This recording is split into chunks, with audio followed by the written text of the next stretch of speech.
5 years ago this fall, a 16-year-old girl released her debut country music album and dreamed of making it big. Well, today, that girl at 21 is as big as it gets.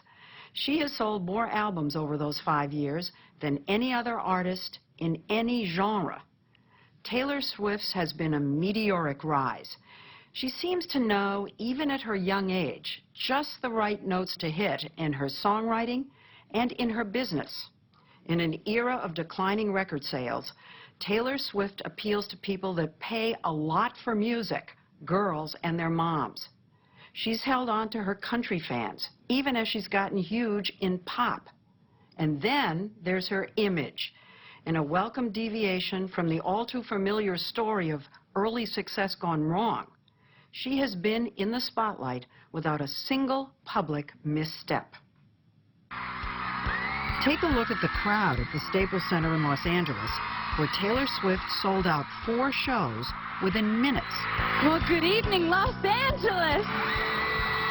The decibel level here reminds you of the Beatles. Got a one-hand beat on the steering wheel, the other on my heart. It's almost as if she's their spiritual leader. With her message that you can be a good girl, a nice person, and still have fun. I'm in the room. Taylor Swift writes her own songs about love and heartbreak and being the ordinary girl next door.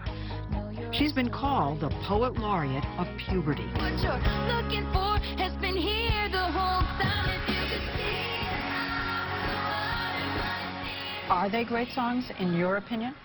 We spoke to Bill Werde, editorial director of Billboard. Maybe if she looked different, like let's say she wasn't young and cute, I think people would be talking about her as a great songwriter.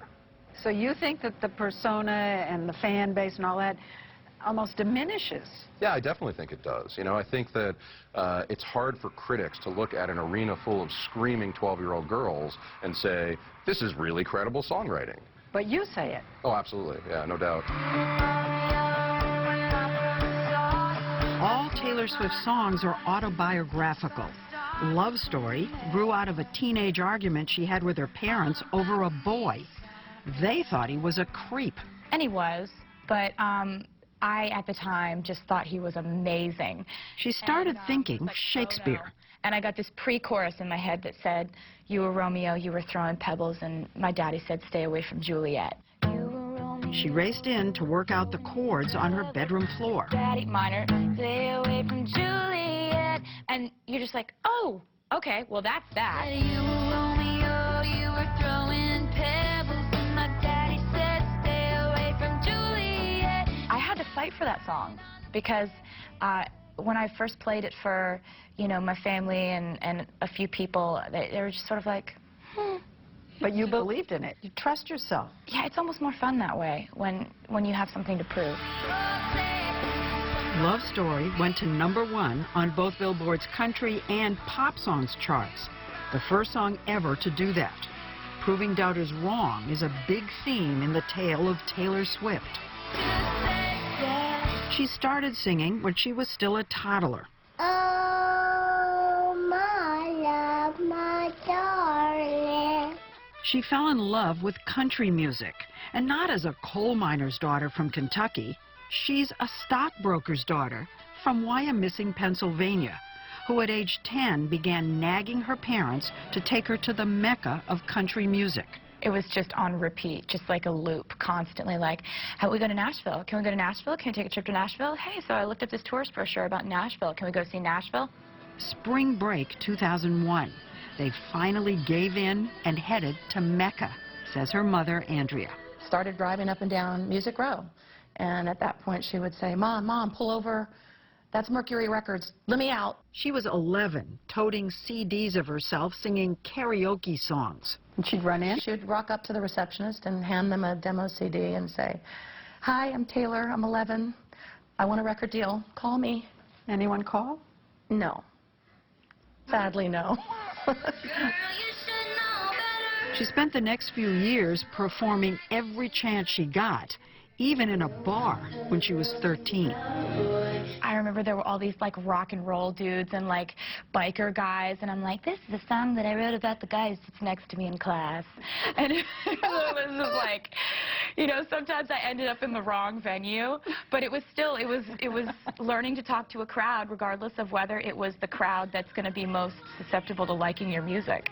Somebody at RCA Records liked her music and offered her a one-year development deal. That's when the Swifts moved to Nashville.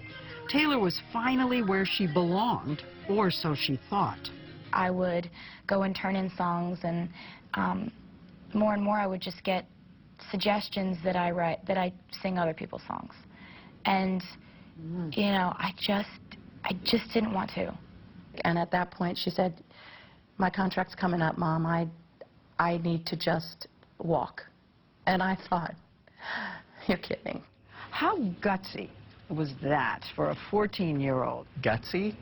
No. How about unheard of? Scott Borchetta was an executive at another label. You don't have artists walking out of one of the biggest record companies and saying, you know what, I don't think I need another year of development. I'm going to go.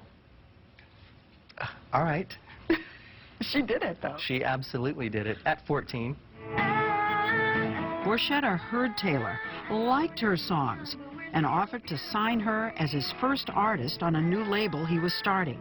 She took the risk, and it paid off. As of this week, Speak Now has sold 5 million copies worldwide. Speak Now is her third multi-platinum album, and she's been on a worldwide 76-city tour to promote it. The show is an extravaganza with aerialists and fireworks on stage and frantic darting about below as Taylor runs in and out of quick change rooms and braces herself inside this glass contraption, preparing to be tossed in the air.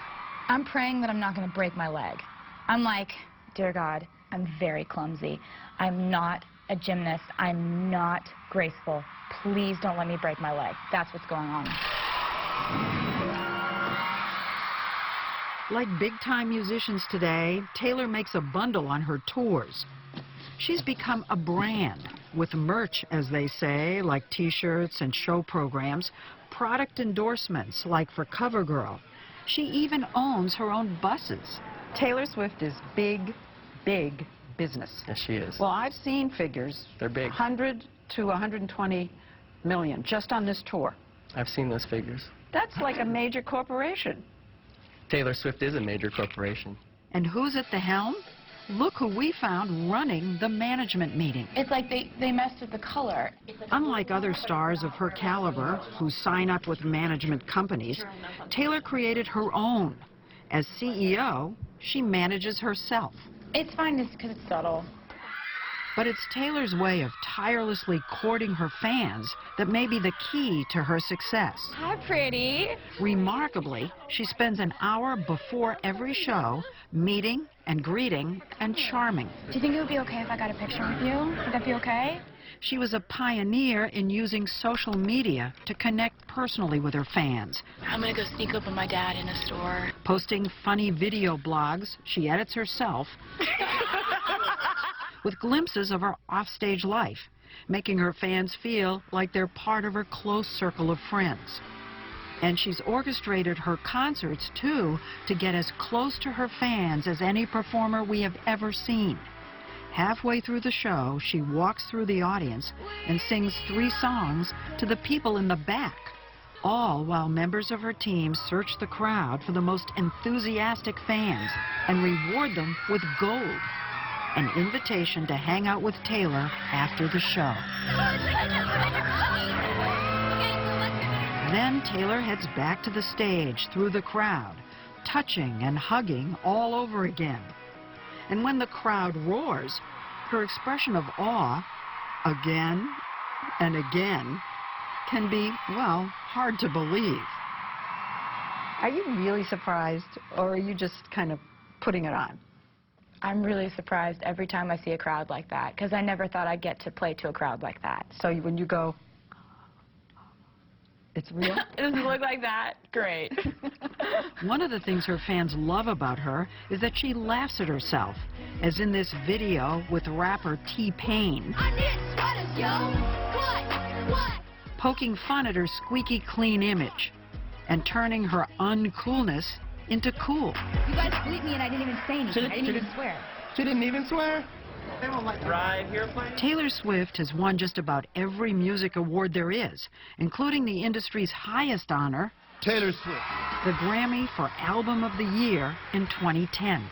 But the few setbacks in her meteoric career Taylor Swift. have come, ironically, on award nights, I'm gonna let you finish. as when Kanye West grabbed the mic from her, and the time she sang a live duet with Stevie Nicks at the Grammys off-key. One nasty review said she had killed her career overnight and was too young and dumb to understand the mistake she had made. The things that were said about me by this dude floored me and like leveled me, and I don't have thick skin. I hate reading criticisms. You never like get past things hurting you. But then Taylor did her thing and turned the wound into a song. You with your words like knives and swords and weapons that you use against me. The hit single, Mean. Got me feeling like a nothing. And in the music video, Taylor broadened it beyond herself to a boy in a locker room reading a fashion magazine. A girl who shows up wearing something different. The song has taken on a life of its own, a sort of anti-bullying, anti-meanness anthem.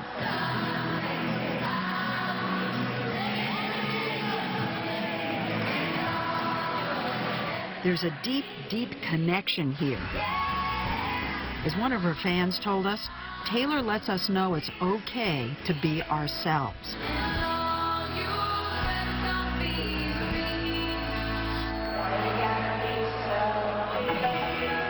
Scott Borchetta said she's a cultural leader and she knows it. Well, I definitely think about a million people when I'm getting dressed in the morning. And Ooh. that's just part of my life now. And You're a role model and you know it. I think it's my responsibility to know it and to be conscious of it. And it would be really easy to say, you know, I'm 21 now. I do what I want. You raise your kids. But it's not the truth of it. The truth of it is that every singer out there with songs on the radio is raising the next generation. So make your words count. What's it like to achieve your dream so early? You know, it's great. The answer is it's great. You know, it's not bad.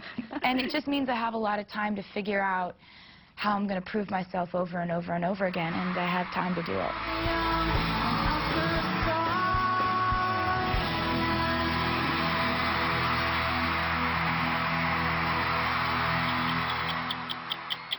Go to 60minutesovertime.com for a look backstage and behind the scenes at a Taylor Swift concert.